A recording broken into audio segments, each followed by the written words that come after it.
In 1970, a book was published by Hawthorne Press, and it was entitled Familiarity Breeds Contempt. The book was written after a 10,000-hour study into the road trauma and the causes of road smashes and the road toll.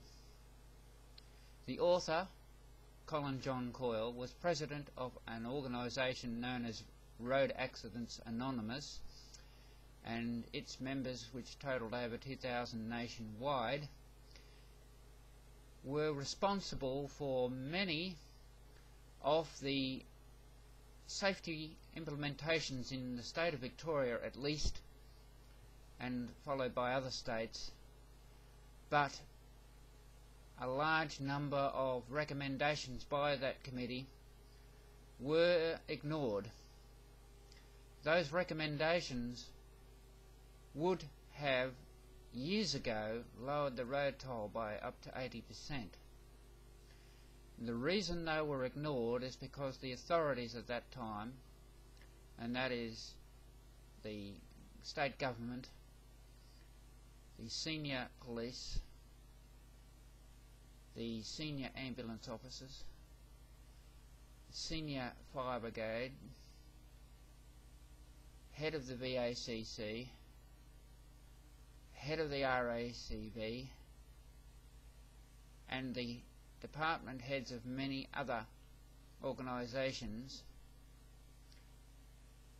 battled very hard to stop the committee from succeeding with those goals of lowering the road toll and getting measures implemented to lower the road toll.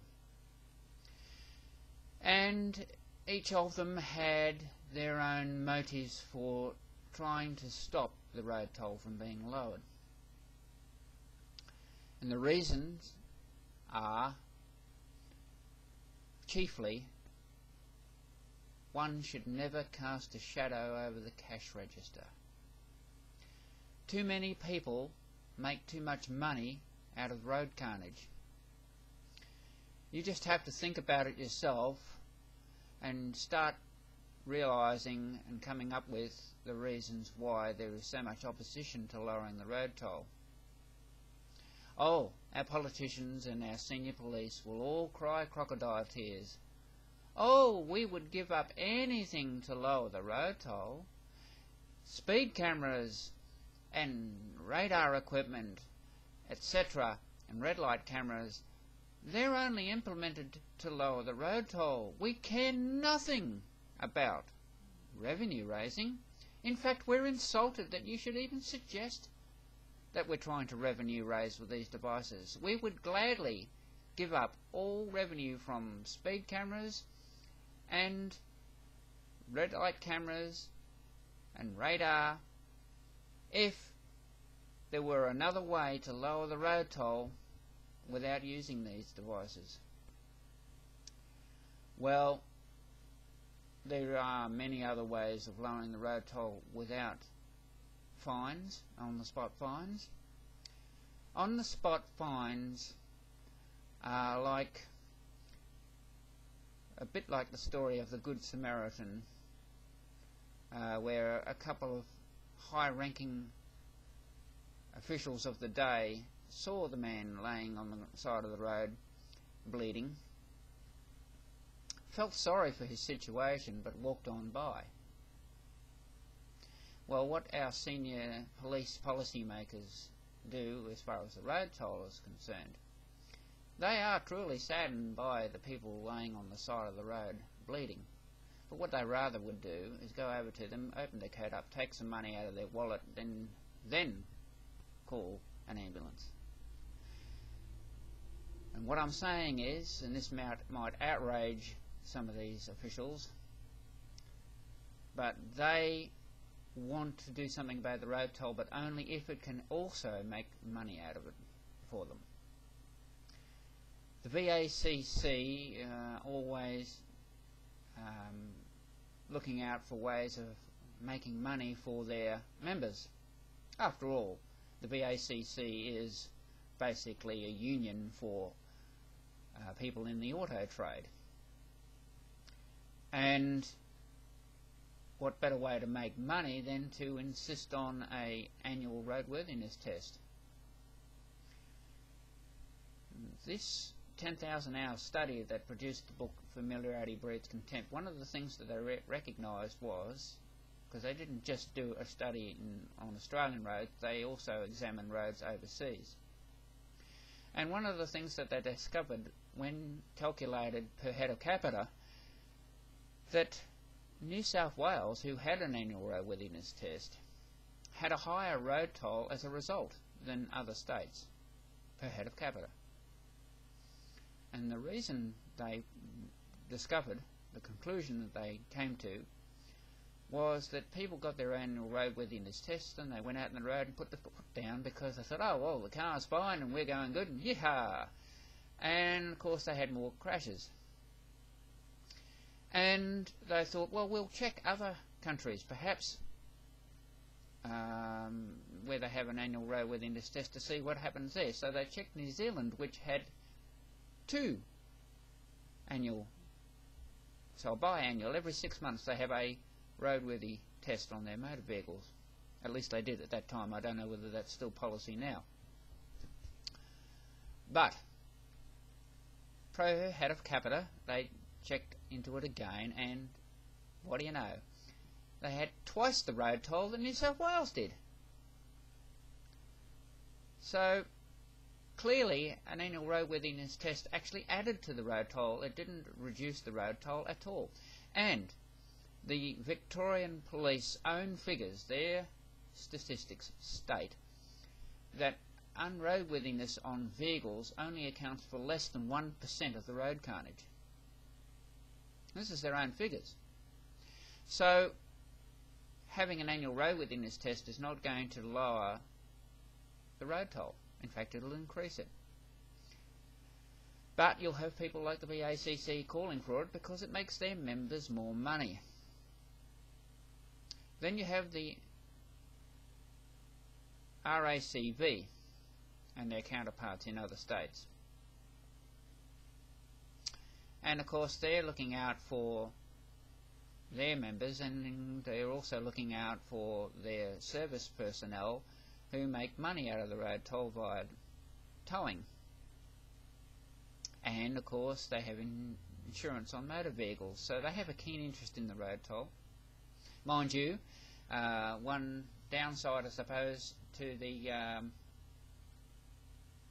RACV's service side of things is that the insurance companies are paying out for road smashes, but it's being counteracted by the money that their service people get for towing and panel beating and spray painting and wheel alignments and windscreen replacements and all the sort of things that go into repairing the car to put it back on the road after there has been a smash, and it far outweighs the losses that they make in insurance. So you have other interest groups that vehemently oppose to anything that would affect drivers' behaviour or people travelling, because you have people such as the entertainment industry, the alcohol industry, the pubs and the taverns and all that. They all like the drive-through bottle shops to be successful. Now there's an interesting policy, as a young man up in Queensland pointed out one time. If they really were interested in doing something about the road toll, why does the government allow drive-through bottle shops? They say on their ads, don't drink and drive, you're a bloody idiot, but you can drive through a bottle shop and pick up some booze on your way somewhere. Hello? Drive-through bottle shops? And you're actually talking about trying to lower the road toll. Hello? Then they have alcohol-sponsored speedway, alcohol-sponsored super V8 cars, and the Indy with alcohol sponsoring. Oh, so you drink and drive very fast. Yes, that's a good policy. So the government is playing a game here, and And the game they're playing is we don't really give a toss who lives or dies out there as long as we can make money out of it. And that means through fines or through other means. Now, if the government were sincere, they would do measures that are necessary to lower the road toll regardless of how popular they are. Now, that's one of the main objections that were brought up by some of the recommendations from the RAA committee. And then they said, oh, the chief police at the time said, we can't implement this and we can't implement that because that would make our members too unpopular. Well, Mr. Chief Commissioner of Police and Mr. Police Minister, too unpopular? What are you trying to do? Run a popularity contest or lower the road toll? As old Sir Joe Bjelke-Petersen said one time, you can't have one foot on either side of a barbed wire fence and walk along a paddock for very long before you're in trouble. You can't have a foot in both camps. You've got to make one decision or the other. You either have the popularity contest and then don't give a stuff about the road toll, or you do something about the road toll and lower it regardless of how unpopular it'll make you. What is more important, saving lives or popularity? Same thing goes with the politicians. They don't want to make the decisions that are necessary to lower the road toll because it will make them too unpopular and they might lose their seat. So where is your sincerity? I and the RAA members across Australia have been sickened by the way that the politicians and senior police and emergency services personnel have been acting. They're all in for, oh, we'll do this and we'll do that and we'll have slogans and that'll solve the road toll. We've got to have a slogan. Put a slogan on the registration plate. That'll lower the road toll. It hasn't in the past.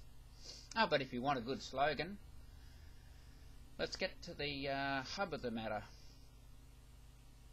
Focused drivers save lives. There's a slogan for you, because that's the truth. 99% of the road carnage is caused by inattentive driving. Yet speed is always being emphasised as being the main cause of the road toll or the road carnage. That is not correct. Most of the road carnage occurs in intersections. Half the traffic is already stopped. You've got to be sincere. Now, if you want to lower the road toll, there is a plan. But the plan won't be popular. And I'm going to put your big, bold statements that you've made in the past to the test, and let's just see how sincere you are. Mr. Premier, Mr. Police Commissioner, Mr. Police Minister, let's just see how sincere you are. You keep on screaming at the top of your lungs at every chance you can get on the media, television, radio, and in the newspapers, how you would clearly, gladly not receive 1 cent in revenue if it meant you could do something about lowering the road toll without the revenue. Good, well, I have a plan that will do that exactly. First part of the plan is our primary school children need to be given basic road rule lessons and courtesy lessons. Start them off very young, on tricycles or pedal cars. Have the schools set out a basic road traffic plan and start teaching children as other countries do around the world. So please don't say it can't be done. Continue regular road rule and safety lessons, even if it's only once a month, right through the whole of primary school, and then continue that into high school. Lower the learner permit age from 16 down to 14. But lengthen the learner permit period, and this is where it's going to be unpopular. Lengthen it to 21 before they can go for a license. Another part of that is to raise the drinking age from 18 back up to 21 where it was years ago. This would then give the learner driver 7 years alcohol-free learning. Once they attain the age of 21, they can then go on to a probation license, where probation rules apply. Now, they then go on probation from 21 to 25 years of age before they're allowed to do a full license. Why? Because your own statistics say that the greatest at risk on the roads and the most carnage is caused by 18 to 25-year-olds. So let's have the 18 to 25-year-olds pegged at either learner permit or probationary period. When they reach 25, they can do a full license, unrestricted. However, you add on to the provisions of that license, and this goes for any full license, that they have to have already attained a defensive driver safety course before they do the practical driving test. Part of the driving test to allow them to have a full license, or for that matter it could apply at the probationary level, a psychological test is applied. This should weed out a considerable amount of future road rages. Because after all, if people get frustrated and angry on the roads and start taking it out on others, they're not suitable to have a license. They're not suitable to be on the road. I'm sure every fair-minded thinking person would agree with that. So, you also eliminate on-the-spot fines. Get rid of them. They are nothing but revenue raising, and you know it. Because on-the-spot fines only hurt the poor. The rich, they just simply throw them away. And if they pay 5 times the fine amount, they can not lose points off their license. That's written into the statutes. Nice little bit of graph there, isn't it?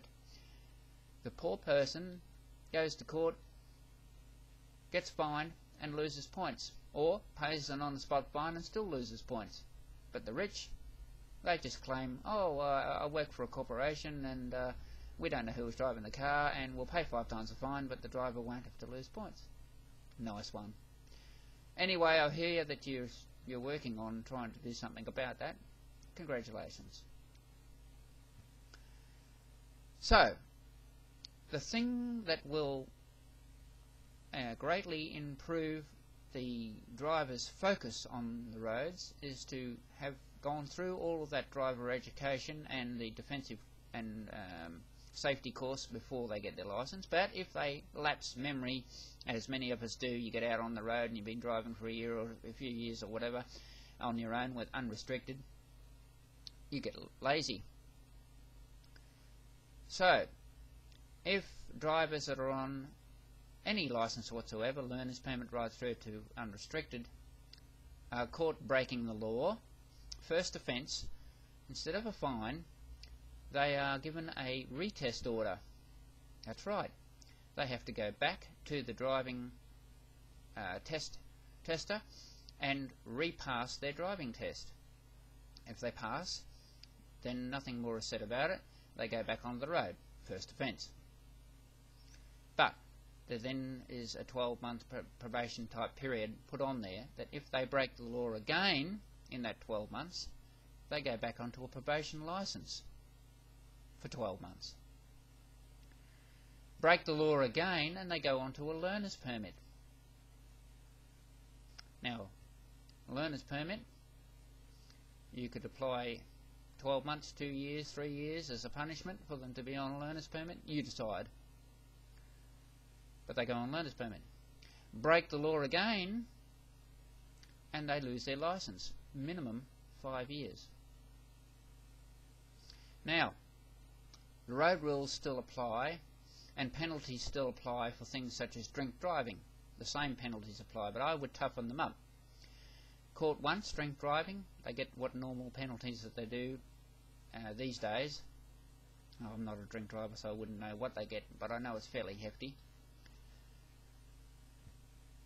Second time they're caught drink driving, they get charged with the equivalent of culpable driving and serve a jail term, because obviously they haven't learned. Get caught a third time and they serve 5 years minimum, no parole. They come out after the 5 years, get caught again, life sentence. Okay, you've got to toughen up on them. Get the menace off the road. Now, the same sort of thing should apply to any other rule breaking and law breaking on the roads. They do a retest and so on, right through to losing their licence. And believe you me that if someone gets their first retest order, after going through the hassle of having to do a retest in order to get back on the road the first time, they will be more focused. I find it very hard to believe that the majority of people will get to stage 4 where they actually lose their licence. I believe they won't even get to stage 2 where they end up on probationary licence, but if they certainly won't get back to a learner's permit, that'll cause them to focus, and focused drivers save lives. Now, what to do about unlicensed driving? Well, unlicensed driving, same rule applies as the drunk driver. Go back to a retest immediately is the first thing, and then they have to apply for a licence. No fine still. Second offence of no licence driving, and they get 5 years jail. Third offence, no licence driving, after the 5 years jail, again life imprisonment. And you can justify that by saying that they keep on going on the road and risking killing people by not having the driver training and skills that they should have had. Then they're basically attempting murder. Same with the drunk drivers, they're attempting murder. If they keep on going back and back and back, unrepentant, then they should be treated as if they were attempting murder, because they know it's not they're not so. And if they are so stupid and haven't got the IQ to learn, well, then that's another good reason why they shouldn't be on the road anyway. So whatever is necessary to get them off the road, that's what you do. Now, not many of those measures will be looked upon as being very popular. Most so-called experienced drivers would hate having to go back and doing a retest, because many of them would fail. And that's good. It gives the authorities a chance to make sure that they are able to drive correctly and back to being a focused driver instead of being a lazy driver by the time they get back onto the roads again.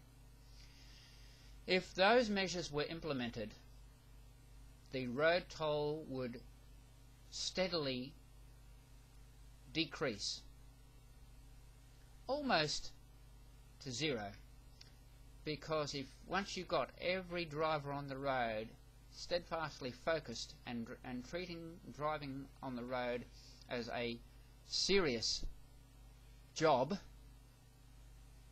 and they were focused, then they wouldn't be inattentive, and 99% of driving smashes is a result of inattentive driving. I said this to somebody, several people actually, and they all say, "Oh, what about drink driving? Well, you're not attentive if you're drunk." Oh, what about speeding? Well, you're not attentive if you're not looking at your speedo. So if you look at every cause of smashes, it still comes back to someone wasn't paying attention, they weren't focused. And this is the main thrust of the campaign: focused drivers save lives. There's your slogan, if you want to have a slogan. But after having done this videotape, I believe that the state government and other state governments will follow the same path that I predict is typical of their nature. They won't want to be unpopular, but they love, it's like a drug, they love the revenue. So they'll implement some of my suggestions on top of having on-the-spot fines. Why have they got such a keen interest in on-the-spot fines? As they publicly claim they don't need them. They publicly claim they'd rather be without them if there was another way of lowering the road toll. The real truth of the matter is that since year 2001, when the GST was well and truly implemented, all government entities became registered businesses with an Australian business number. As businesses, the purpose of running a business is to revenue raise. Whether you're selling dollar sweets, underwear, lawnmowers, cars, and in this case, they're selling us paper. They're selling us what they call on-the-spot fines. And there's another point that drivers out there need to take notice of.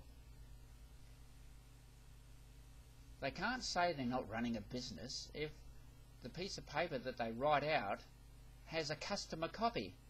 Who have customers other than businesses? They're a business, and I'd be disappointed if they weren't revenue raising, because it's their business and their job chiefly to support their business and their employers is to raise revenue for their business. That's what it's all about. So please, people, stop saying, oh, the cops are only revenue raising. Of course they are. They're a registered business, subject to commercial law, as are the courts, who are also members of the same registered business. Think about it, people. When you go to court, you're not actually dealing with law, you're dealing with statutes, a pretend law. And the statutes is a monopoly board that the state government has set up, so that as every time you breach it, they say, here's another fine, you owe me so much. And they gleefully take the money from you, and if you don't pay, they make other statutes where they give themselves the power to come and seize property to the value. Well, that's another story in another video. So, summing up, you either want to lower the road toll seriously and you do measures that are necessary, that are unpopular, or you want to win a popularity contest and revenue raise and use the road toll as an emotive shield to cover your dark activities. That's your choice. I'm laying it right on the line here. Mr. Premier, Mr. Police Minister, Mr. Chief of Police, Police Commissioner, or whatever you like to call yourself depending on which state you're in. The choice is yours, but you certainly, after this date, you cannot say you weren't given the options. You cannot say you weren't given solutions. You cannot say, we can't understand why people are still breaking the law and why they're still causing crashes. Solutions have been given. It doesn't take long for you to implement them. When it suits you, you can guillotine legislation through Parliament, and in a few days you can have measures brought in when it suits you. I noticed that you have just recently said that you want to lower the road speed limits. We know why you want to lower the road speed limits, because they're easier to break. More money. The more easier it is for someone to go over a limit, the more often it's likely to happen, and the more money you can revenue raise. So you're not showing much sincerity whatsoever. It's the same reason you have 0.05 as your legal alcohol limit. Yet most countries around the world have 0.10. So if Caucasians are safe to drive on the roads in most other overseas countries at 0.10, why have you got a limit of 0.05 in this country? Because the limit's easy to break. There's more revenue in it. Your other hypocrisy, and this will be my final point, is you say that you have 0.05 as a limit for alcohol, and if you drive over that, you're a bloody idiot. And at the same time, you have half the driving population legislated to drive at 0 alcohol. Hello! 0 alcohol. That means if some drivers can drive at 0 alcohol by force, by legislation, why can't all drivers drive at 0 alcohol? Again, the answer is popularity. The brewing industry would have them strung up. It would have you strung up by the lampposts if you brought in 0 alcohol for all drivers, because they make so much money out of selling beer. So for popularity's sake, and for safety's sake, for your own neck that is, you keep half the driving population on 0 alcohol where it suits you. Taxi drivers, bus drivers, courier drivers, truck drivers, and the other half of the population able to drink up to 0.05, because you've still got to keep the revenue going, because the 0.05 is easy to go over. So there's that nice cash flow coming through. So I'm just quite openly asking, are you a bunch of hypocrites, or are you just plain stupid? I don't know, but I know that it seems to be a continuous resistance to any measures that are seriously going to affect the road toll.